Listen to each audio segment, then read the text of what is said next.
मेरे प्यारे भाइयों और बहनों, आप सबको मेरा हार्दिक प्रणाम। जैसा कि कल मैंने आपसे कहा, आज हर इंसान बड़ा होना चाहता है, लेकिन मानवता की सभी महान हस्तियों ने अपने जीवन में नम्रता की साक्षी दी है। मुझे याद आ रही है, एक बार जन्माष्टमी के उत्सव पर हम कुछ वॉलंटियर्स बैठे थे। सबको लंगर की ड्यूटीज़ बताई जा रही थी। गुरुदेव साधु वासवानी जी ने सब वॉलंटियर्स को साथ बैठाकर देखकर पूछा, तुम लोग क्या बातें कर रहे हो? हमने कहा, सबको लंगर की ड्यूटी समझाई जा रही है। इस पर उन्होंने कहा, अच्छा बताओ, तुम लोग मुझे कौन सी ड्यूटी दे रहे हो? तब एक ने कहा, गुरुदेव आप लंगर में शामिल होंगे, ये तो बहुत ही अच्छी बात है। आपकी ड्यूटी है लंगर के हॉल के प्रवेश द्वार पर बैठकर सबको आशीष देना, इससे हमारा दिन सार्थक हो जाएगा। गुरुदेव ने कहा, नहीं नहीं, मैं कोई और ड्यूटी करना चाहूँगा। जब एक बैच लंगर खा लेगी तो मैं हॉल में झाड़ू लगाऊंगा ताकि दूसरी बैच के लिए हॉल साफ हो जाए। Gurudev Sadhu Vaswani always sought the lowest place. मेरे प्यारे भाइयों और बहनों, गीता कहती है तुम लघु मार्ग पर चलो, और लघु मार्ग है नम्रता का मार्ग। इस मार्ग पर चलने से तुम पर ईश कृपा की बरसात होगी। ईश कृपा पवित्र जल की तरह होती है। जल हमेशा नीचे की ओर बहता है, इसलिए जब तुम भी अपने लिए नीचे का स्थान चुनोगे तो तुम्हारे जीवन में बाढ़ की तरह ईश कृपा आएगी। इससे तुम्हें तो आशीष मिलेगा ही, पर तुम्हारे द्वारा दूसरों को भी आशीष मिलेगा। संत महात्मा कहते हैं, नम्रता आत्मिक उन्नति की सच्ची निशानी है, लेकिन इसे पाना इतना आसान नहीं है, क्योंकि इसमें इंसान को अपने वजूद को पूरी तरह मिटाना पड़ता है। अफसोस, हम में से कई लोगों को ईगो पर विजय पाना मुश्किल लगता है।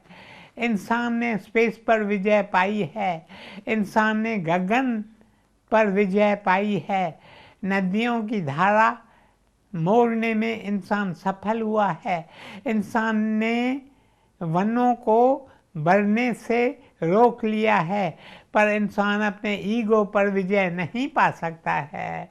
मेरे प्यारे भाइयों और बहनों, हमारे मन में छिपी सूक्ष्म वासनाएं ही ईगो को जन्म देती हैं। Most of our human interactions are based on the ego. सच तो ये है कि संसार में ईगो अधिकांश लोगों की पहचान बन चुका है। जब लोग हताश हो जाते हैं तब तो उनका अहम बुखार की तरह तेज़ी से बढ़ने लगता है। वे पूरे दावे के साथ अपना हक जताएंगे। उन्हें इस बात का ज़रा भी भान नहीं होता कि ईगो उनकी एनर्जी को, उनकी शक्ति को ब्लॉक करता है।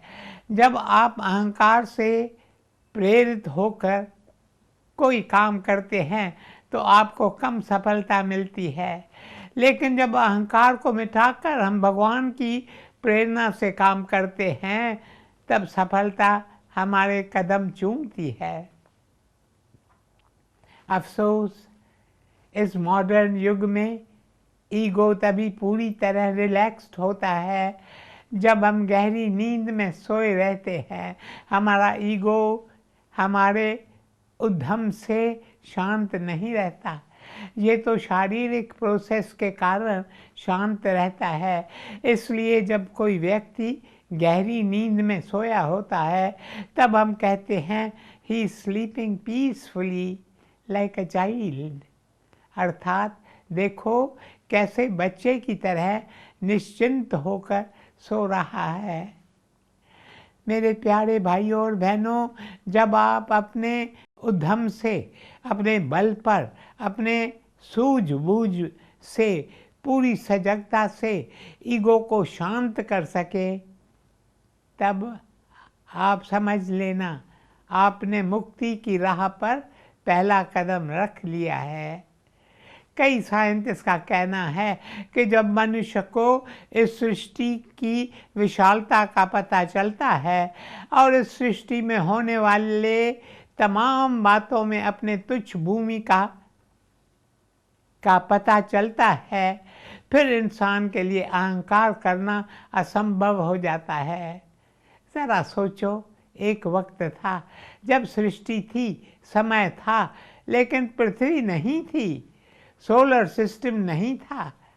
और फिर वह दिन भी आएगा जब यह पृथ्वी नहीं होगी, सोलर सिस्टम भी नहीं होगा, लेकिन तभी भी समय रहेगा ही। झूठ है मान कहा करे, जग सुपने जीव जान, इनमा कछ तेरो नहीं, नानक कहो बखान। मेरे प्यारे भाइयों और बहनों, एक बार महात्मा गांधी से पूछा गया, लोग आपको महात्मा क्यों कहते हैं? गांधी जी ने उत्तर दिया, क्योंकि मैं स्वयं को सब लोगों से तुच्छ मानता हूँ। Because I consider my self the least of human beings. उनके कहने का अर्थ था कि जब तुम तुच्छ बनते हो तब ही तुम ईश्वर की आंखों में ऊंचे उठ सकते हो। इसलिए गांधी जी हमेशा नम्र रहे, हमेशा दूसरों के सेवक बने रहे। मेरे प्यारे भाइयों और बहनों, बड़े बड़े लोग ईगो का शिकार हो जाते हैं। महाभारत में एक कहानी में बताया गया है कि पांडवों को किस तरह नम्रता का पाठ सिखाया गया जिससे वे बेहतर इंसान बन सके। एक बार द्रौपदी एक फूल की खुशबू से सम्मोहित हो गई। उसने भीम से विनती की कि वह ऐसे और कई फूल उसे लाकर दे। भीम भी अपनी प्यारी पत्नी की इच्छा पूरी करने को तत्पर था। वह फूल की तलाश में निकला। वह जटिल रास्तों को, गहरे वनों को तेजी से पार करता हुआ उस उपवन में पहुंचा जहां से उसे फूल लेना था। जब वह उपवन के ओर जाने लगा तो रास्ते पर एक बड़ा बंदर लेटा हुआ था। भीम ने गुर्रा कर कहा, मेरा रास्ता छोड़ो, मैं जल्दी में हूँ। बंदर ने अर्ध खुली आँखों से उसे देखा और कहा, मैं वृद्ध हूँ और थक गया हूँ, इसलिए यहाँ से हिल नहीं सकता। तुम मेरे पूंछ को पकड़कर मुझे रास्ते से हटा क्यों नहीं लेते? भीम ने बड़े घमंड से बंदर की पूंछ पकड़ी, पर उसे ये देखकर आश्चर्य हो रहा था कि बंदर को हटाना तो दूर, वह उसके पूंछ को हिला भी न सका। अपने दांत पीसते हुए भीम ने पूंछ को हटाने में अपनी पूरी ताकत लगा दी। उसका सारा शरीर पसीने से तर हो गया। वह बुरी तरह हाँफने लगा, लेकिन वह बंदर की पूंछ को 1 इंच भी हटा न सका। फिर 1 मिनट में भीम समझ गया कि जिस बंदर को वह साधारण मान रहा था वह कोई साधारण बंदर नहीं है। इस बात का भान होती ही इसने तुरंत नम्रता से अपना सर झुकाकर बंदर से कहा, आपने आज मुझे अमूल्य सबक सिखाया है। अब आप मुझे अपना असली रूप दिखाने की कृपा करें। तब वृद्ध बंदर, जो वास्तव में श्री राम के प्रिय भक्त हनुमान थे, अपने असली रूप में आ गए। वे भीम से मिलने आए थे, उसकी शक्ति को परखने और अपना आशीष देने आए थे, क्योंकि वे दोनों ही पवन देवता के पुत्र थे। जब हनुमान जी ने भीम को गले लगाकर आशीष दिया, तब भीम को अपने भीतर ताज़ी ऊर्जा का आभास हुआ। उसने अपने शरीर में नई ताकत को अनुभव किया, जो पहले से कहीं अधिक शक्तिशाली थी। Much stronger and humbler now than the inflated egoistic personality which he had asserted a short while ago. मेरे प्यारे भाइयों और बहनों, जब महाभारत का युद्ध समाप्त हुआ, अर्जुन को रथ से नीचे उतरना था। उसे बड़ा गर्व हो रहा था कि इस युद्ध में कौरवों को हराने में उसने अहम भूमिका निभाई। उस पर कितने अस्त्रों से वार किया गया, पर वह बहादुरी से सबका सामना करता रहा। एक भी अस्त्र, एक भी शस्त्र उसे छू न सका। अब रणभूमि छोड़कर आराम करने का समय आ गया था। रथ से उतरने से पहले अर्जुन ने श्री कृष्ण से कहा, हे प्रभु, कृपया पहले आप रथ से उतर जाएं, आप भी बहुत थक गए होंगे। इस पर भगवान श्री कृष्ण ने मुस्कुराकर कहा, मैं तुम्हारे बाद उतरूंगा अर्जुन, क्योंकि मैं तुम्हारा सारथी हूँ। जब तक पैसेंजर गाड़ी में बैठा है, तब तक ड्राइवर नीचे कैसे उतर सकता है? पहले तुम्हें नीचे उतरना है। श्री कृष्ण का उत्तर सुनकर अर्जुन रथ से उतर गया और घोड़ों की लगाम पकड़ने की तैयारी करने लगा, ताकि श्री कृष्ण रथ से उतर सके। लेकिन कृष्ण ने उसे रथ से जब दूर जाने को कहा, तो अर्जुन को बड़ा आश्चर्य हुआ। वह रथ से दूर चला गया। तब श्री कृष्ण रथ से नीचे उतरे। फिर एक ही पल में उनकी आंखों के सामने रथ के टुकड़े टुकड़े हो गए। उस समय अर्जुन को एहसास हुआ कि युद्ध में कोई उसका बाल भी बांका न कर सका। इसलिए नहीं कि वह वीर योद्धा है, बल्कि इसलिए कि भगवान श्री कृष्ण उसके साथ थे। यह सब श्री कृष्ण की शक्ति और कृपा थी, जिसने तमाम अस्त्र शस्त्रों को रोक रखा था। यदि रथ से पहले भगवान उतर जाते, तो उनकी दिव्य रक्षा के बिना अर्जुन के शरीर के टुकड़े टुकड़े हो जाते। यही कारण था जो भगवान श्री कृष्ण ने उसे पहले रथ से उतरने को कहा।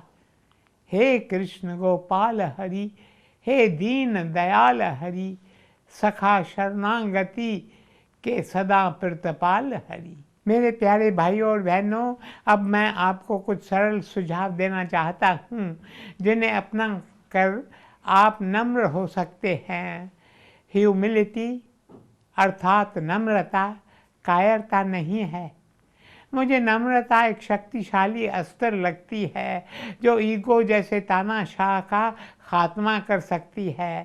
पहला सुझाव, अपने दोस्तों और अनजान लोगों के सामने आगे रहने की कोशिश कभी न करें।